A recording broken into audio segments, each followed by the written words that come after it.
Hello and welcome to Seeing Red Through the Lens. I'm Bethan. And I'm Mark. Welcome, everybody. It's great to have you here. Yes, welcome. So if you are new to Seeing Red, we are an audio podcast that has been going for, about 8 years now, I would say? I think so. Coming up this August, yeah. We take it in turns each and every week to tell the other person about a true crime case that we find. I was going to say podcast, about a true crime case that we find particularly interesting. And sometimes we talk about our theories as we go as well, particularly if it's an unsolved case. And if you're here because you listen already, hello, which is lovely. Thank you for being here. This is a little bonus that we're going to release every month or so. We will also have that alongside our main show and all the Patreon bonus episodes. So it's just going to be a little extra thing that we're going to be doing. And you will be able to watch us on video on Spotify, on YouTube, on our website, I think, as well, possibly at some point on Apple Podcasts. But if audio is your go-to, if that's the thing that you are most happy with, like I am, then you'll be able to listen to us wherever you normally listen to us. These are going to be added as a bonus episode on our main normal podcast feed as well, so you can listen there. This month, it's my turn to tell a story. So to make sure that this works really well in our new video format, I've made sure to write this so that we each get a share in telling the story. So it's a little bit different in that regard, but it's something hopefully a bit fun. Because I thought, Mark, otherwise I'm going to be talking and people will just watch you going, for half an hour would be a little bit awkward. Yeah, I feel like my upper lip's sweaty. It's a stress of recording on video, and it's hot, and I've got a big light on me. We had some amazing suggestions for names of this show, bonus episodes, whatever you want to call it. So thank you to everybody who took part. I think we had loads of suggestions over on Facebook, on Instagram as well. Nick and Carol both suggested this name, which is Seeing Red Through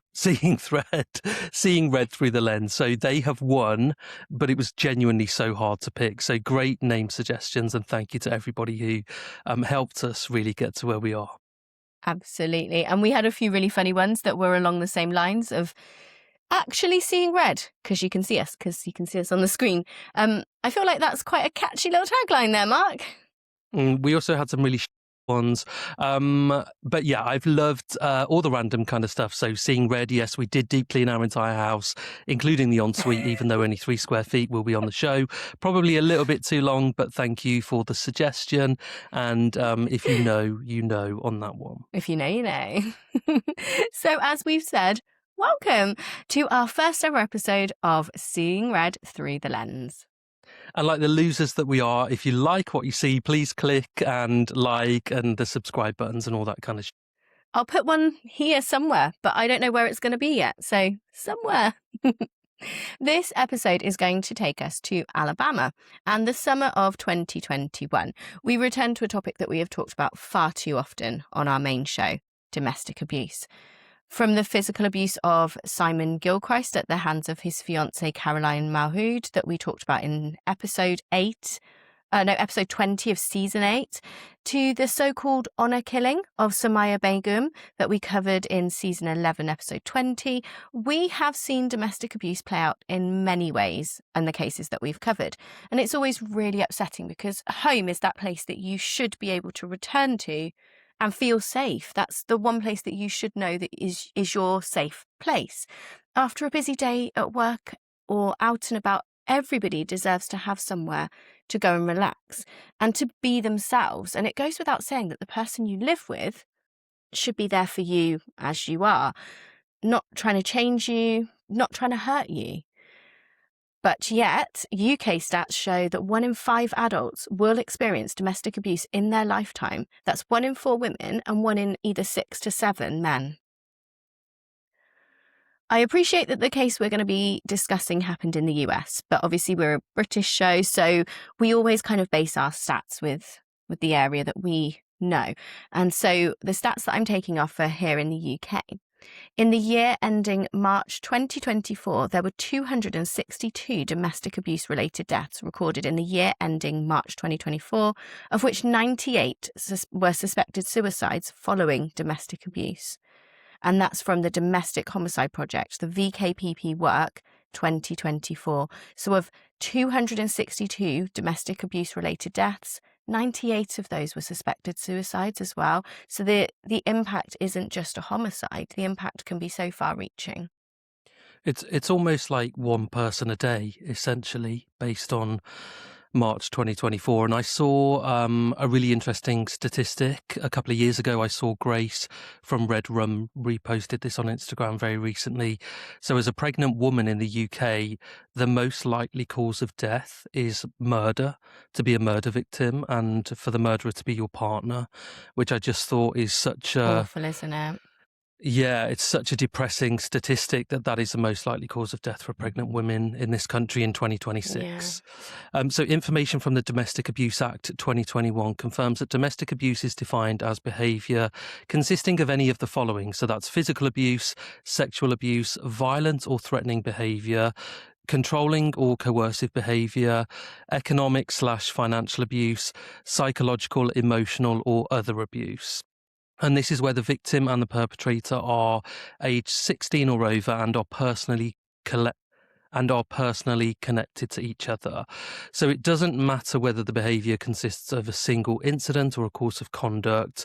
It doesn't have to be a pattern of abuse emerging. No. We have spoken previously about how to look out for a loved one and how you may be able to support them. Some of the warning signs of an abusive relationship include a relationship moving very quickly, being constantly checked up on by your partner, being isolated from friends and family, and being unable to make independent choices. And these behaviours are used by perpetrators to gain control over their partner. They may also use emotional abuse, coercion, jealousy, financial control, sexual abuse, and physical abuse. But there may be no signs of violence, but this doesn't mean that there isn't a risk of serious harm.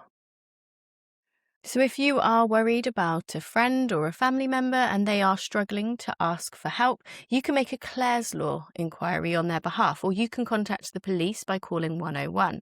And Clare's Law is named after Claire Wood, a woman who was murdered in England by a former domestic partner who police knew was dangerous. Claire Wood was murdered at the age of 36 by George Appleton, her ex-boyfriend, in February 20... I said that very weirdly.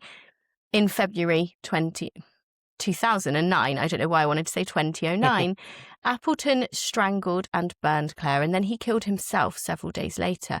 But Greater Manchester Police were aware of Appleton's violent history. He had served 3 prison sentences before his relationship with Claire. 6 months for failure to comply with a restraining order, 2 years for harassment, and 6 years for holding a woman at knife point for 12 hours.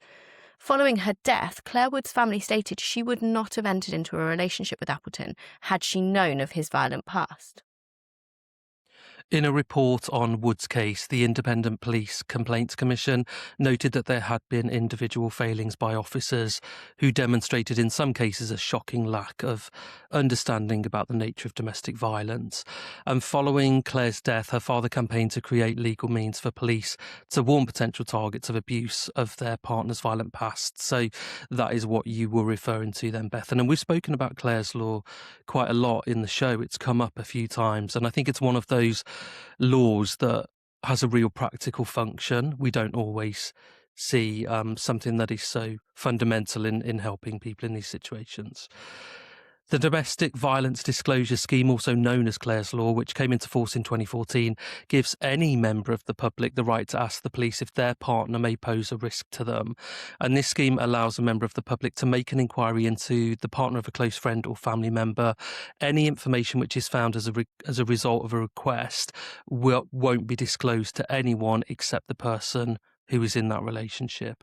So I could make that request on behalf of a close friend who I have concerns around a new partner that they've gotten together with. And if there is information off the back of that that's relevant, the police will let that individual know, not me. Yeah, it's really, really important. And I'm so glad we have something like that here that people can utilise. So it's not currently a nationwide law in the US at a federal level. Many campaigners in many of the states in the US are pushing to have a similar option made available to citizens there. So as we're heading to Alabama for this episode, I looked into whether or not that state had a domestic violence register. And I discovered that in February of this year, the House Judiciary Committee advanced a bill to create an online registry of repeat domestic violence offenders, similar to the sex offenders registry. So Alabama Daily News reported that the House Bill 309, so this specific bill, would require repeat offenders to register with the Alabama Law Enforcement Agency to appear on the Domestic Violence Registry, as well as to pay a $150 fine, so that's $50 towards administration and $100 towards the Domestic Violence Trust Fund. The registry would then include a person's full name, date of birth, and a photo, and offenders on the registry would be removed after a period determined by how many prior offences they've committed, given they are not convicted of domestic violence again. Representative Joandelyn Givan said that she sponsored the bill because she has brought others support related to domestic violence, but she still wants to be able to do more to prevent those repeat offenders. She told the media, sometimes protective orders just are not enough. There are instances when someone knows that their name is going to be put up in a public registry. That's going to be broadcast and made part of a public record. That would tend to give them pause to just think a little bit, take a few steps back. So let's hope that that goes through soon and that other states in the US start to follow suit. And also other countries that don't have anything like this.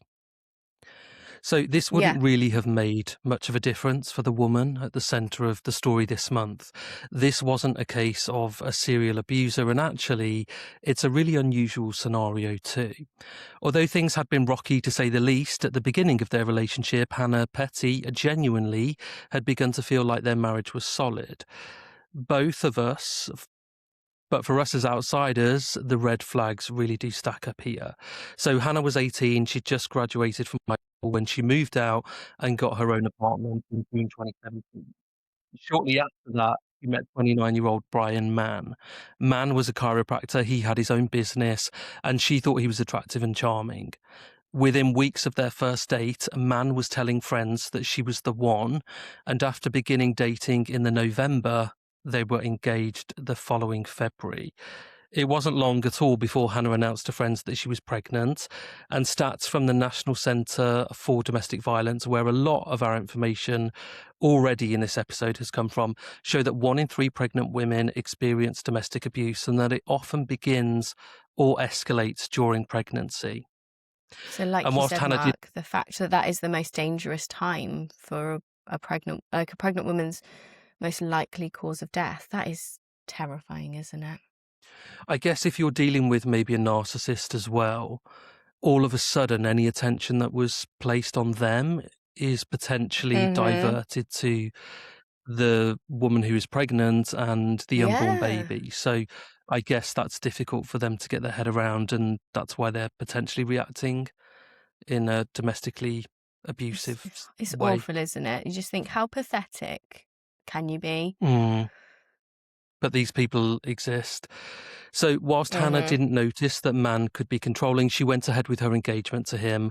On her wedding day, she did express to her close friends and family that she was nervous, and they told her that, of course, it's not too late to back out if that's what she wanted to do, but she decided to go through with it. And again, I've never been in that situation. Obviously you have, Beth, and hopefully not in the situation where you're having second thoughts on a wedding day, but I can imagine the intensity of that situation. So even if you are having serious doubts about this relationship, about this marriage, and people around you are saying it's not too late, when you've got guests there and thousands of pounds, tens of thousands of pounds potentially have been spent on organising this, it is easier said than done to back out of it at the last minute. It is.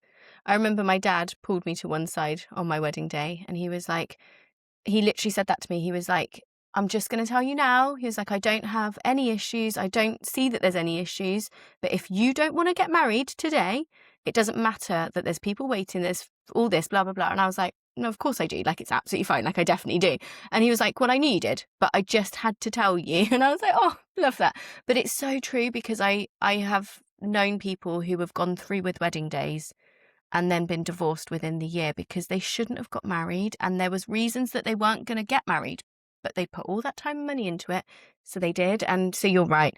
Even when there are those red flags, easier said than done to leave, isn't it? In any scenario, let alone on a big wedding day. Mm. When asked how the marriage was and how Man was as a husband, Hannah said, "For the most part, he was really good as a husband. I mean, it was good and bad. We got in a lot of physical fights, so that's a bad thing, but it wasn't all the time." So, and then she trails off. When Hannah was almost full term with her pregnancy, she had some bleeding and she was in the hospital to be checked up on. Man had been yelling at her about how she shouldn't have been so irresponsible as to go out in the heat. It was a hot day, basically insinuating that she had done this to herself and their unborn son. And it got so bad during that visit to the hospital that nurses stepped in and told Hannah to use a safe word if she needed them to intervene. She didn't choose a safe word. So they had their baby boy, and from then on, things did seem to improve. Brian Mann worked really hard to reassure Hannah, and he said to her, "Hannah, talk to me. I'm on your side. I'm your biggest fan, your biggest supporter."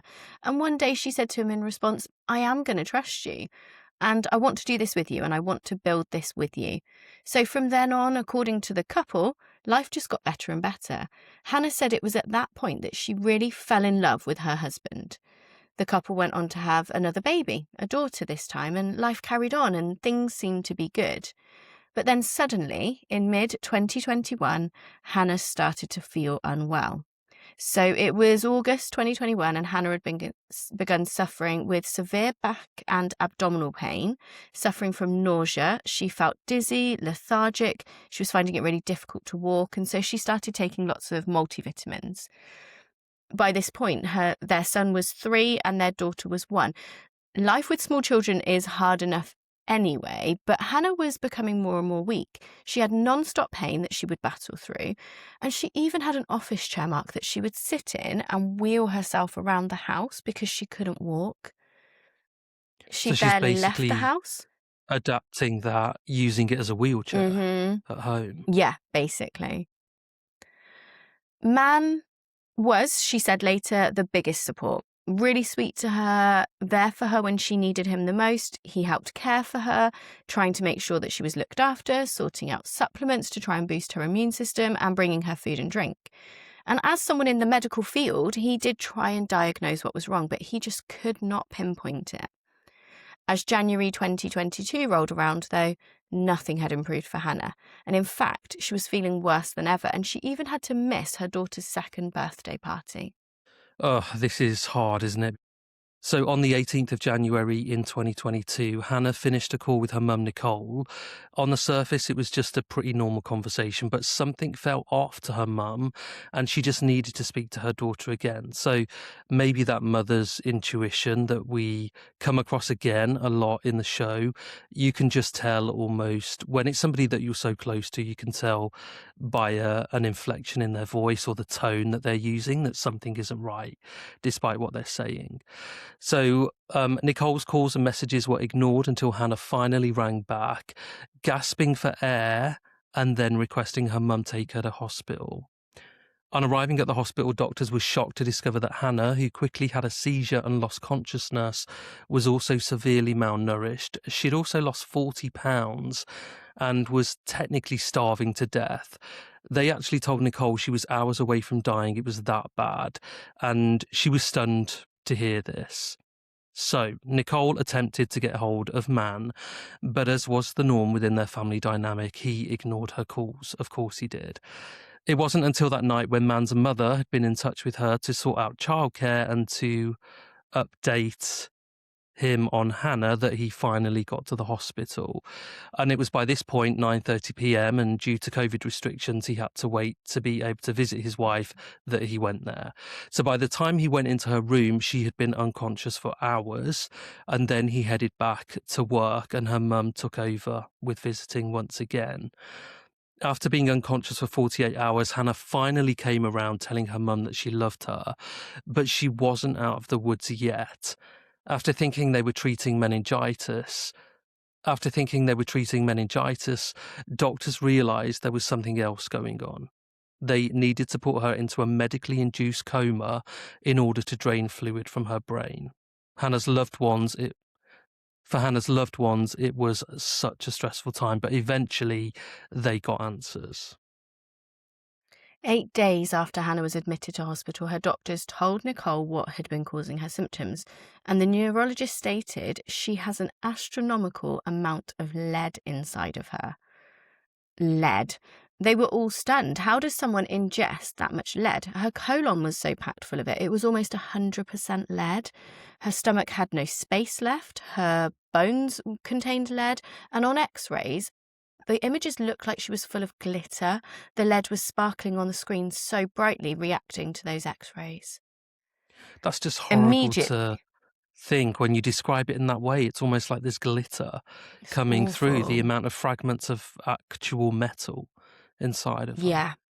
The images will be on the screen at the moment, and it's like kids' glitter that you sprinkle on a picture. Immediately, the hospital knew that Hannah must have been targeted, and her case was reported to the Department of Human Resources, the state agency that protects vulnerable adults. Hospital administrators immediately put Hannah in a secluded room with someone at the door to keep all visitors out, and anyone with contact with Hannah was classified as a possible suspect. Brian, he turned his suspicions to Nicole, because after all, Hannah had gone downhill rapidly after speaking to Nicole, and especially after Nicole had taken her to hospital. But Nicole, in turn, remembered something that Hannah had told her. Now, the doctors believed the only way that Hannah could have had this level of metal in her body was if she'd been eating it daily, and Nicole remembered some supplements that her daughter had been taking each evening. Due to his work as a chiropractor, no one had thought it was unusual for Brian Mann to suggest to Hannah that she take these supplements, and he'd pop one on her nightstand each night for her to swallow before bed. Nicole says doctors repeatedly asked Mann to bring in the capsules that Hannah had described so that they could check them, but he never did. He did show them a photo of some common over-the-counter supplements, but that was it. And so the investigators from the DHR notified the police of their suspicions. Had this man been trying to kill his wife? Investigators searched the family home, but they turned up nothing, and Mann continued to try and turn suspicion onto his mother-in-law whilst appearing engaged with the police. And he told them about a time when Hannah was a child and she'd suffered an unexplained illness that had put her in the hospital for a week. But for police, Mann's reactions just didn't feel right, whereas Nicole seemed genuine. And of course, yes, that is gut instinct, but isn't a lot of police work based on hunches and knowing how people work and those hunches around normal behaviour? I think Mann had... if it wasn't, then there would be an over-reliance on computers and machines and AI to do that job. So I don't think that's ever going to go away, that hunch that a good copper would have. I hope it doesn't. I think we need people who've just got insights or they'll into be like human... RoboCop. Yeah. Mann had told police that he also felt that he had been poisoned in the same manner as his wife. So initially he was cooperating with investigators and he handed over all medications and vitamins that she and he were taking, but especially Hannah was taking at the time of her hospitalization. But those mysterious supplements, he denied their existence. He told a nurse that he had also done an x-ray on himself, discovering a substance in his gut that he thought was lead. However, when she recommended that the x-ray be retaken, so he's a chiropractor, he can do an x-ray on himself in his surgery. The nurse then said basically come into the hospital. I'm not it's sure not really, how that's I don't think you're possible. supposed to. I'm just thinking when I go to a dentist and have an x-ray, they will, I don't know, they almost put it on a timer and then leave the room. Maybe he could have done that. Yeah, but you could put it on a timer and stand there, couldn't you? I guess so. Already sounds I get dodgy. it though, like he's not supposed to do this, and the nurse is basically like, come to the hospital so we can do our own version.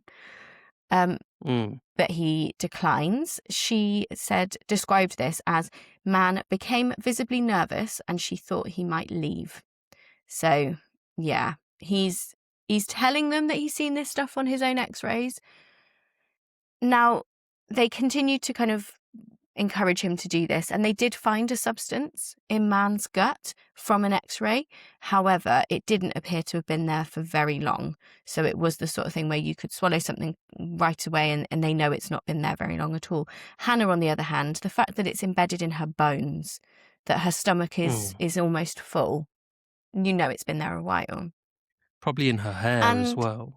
Yeah, exactly. The whole of her body is just mostly metal.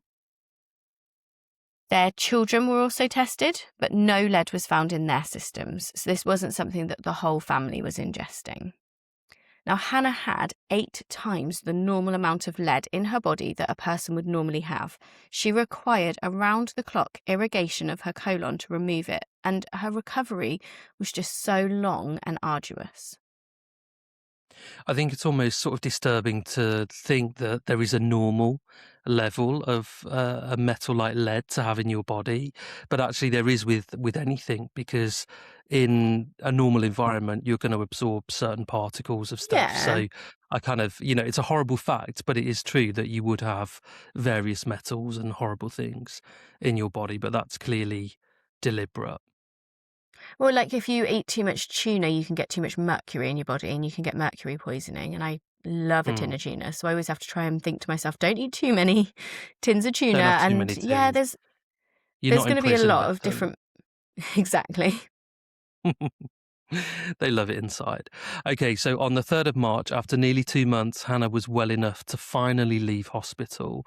She went to her mum's house, reunited with her children, and filed for divorce from Man. But once she was out of hospital, her resolve was shaken when Hannah met with Man to discuss everything. Now, you would expect, wouldn't you, to have the person in front of you declaring their innocence, shouting from the rooftop that they didn't do this to you. Hannah didn't get that from their conversation. Even still, she began to come back round to Man, deciding not to get divorced after all, and even asking for police to stop their investigation into how she had ingested all of that lead. And it's always really hard to understand and to appreciate the level of control an abuser has over somebody. But as we have discussed loads on this show, this is sadly typical. Yeah. The abuser will time and again manipulate their victim into staying with them so that they can continue that pattern of control. Yeah. At this point, everyone was so worried about Hannah, and her doctor even talked of having Hannah committed for fear of Man killing her, and it took the police's next move to get her to see sense. So when she told police that she wanted them to drop their investigation, the police shocked Hannah by producing a form for her to sign. And in short, they told her the form absolved them of any responsibilities if Man ended up killing her in the future. So she told investigators he's a family man. She said, he loves me, he loves the kids. It just didn't make sense. So they said to her, okay, well, if Brian were to kill you in the future and somebody from your family comes and says that we didn't do our due diligence in the investigation, I can show them that you didn't want to pursue it. So go ahead and sign it and we'll close it up. And thank goodness that worked. Hannah said to the police, no, I'm not going to sign that. And she told them, I want you to keep going. Thank goodness she did. I wonder if it was a genuine tool from the police or some kind of tactic to get her to see sense, or if that is normal, that they would need somebody to sign away their rights. I don't know for definite, but I feel like it must be a normal thing because people make those choices a lot, don't they? So I guess it does make sense that you'd need to sign some sort of waiver to say, yeah, go ahead. The investigation continued, and finally they had enough to charge Brian Mann. Now, a tipster had called local authorities to inform them that he'd been involved in a construction project installing lead in the walls of an X-ray room at Mann's chiropractor office. And the construction worker explained how when you do an X-ray room, the walls have to be lined with lead for the protection of the people outside the room. A bit like you just said about, Mark, when you went to the dentist. They step out of the room because obviously if they're in the room doing x-rays all the time, they'll get too many x-rays in their body and that's dangerous. So you line the walls, and then he said they put these soft rolls of lead in the wall and then they put drywall over the top of it. Now, this lead was super soft and it could actually be kind of scraped into shavings. The construction worker revealed he had left any leftover lead with Brian Mann. Also, Mann had taken out life insurance policies on Hannah when they were still dating, and investigators learned that when Hannah was in the hospital fighting for her life, Brian then tried to take out more policies. So obviously having insurance policies, not the most suspicious thing ever, but he was trying to take out more whilst she was fighting for her life in hospital, and if they were approved, he would have collected more than $5 million upon Hannah's death. Mann was arrested in September 2022, pleaded not guilty, and was released on a $500,000 bond with a requirement to report to jail every weekend and to wear an ankle monitor. And he finally stood trial in June 2025, and he was facing a possible life sentence at this point.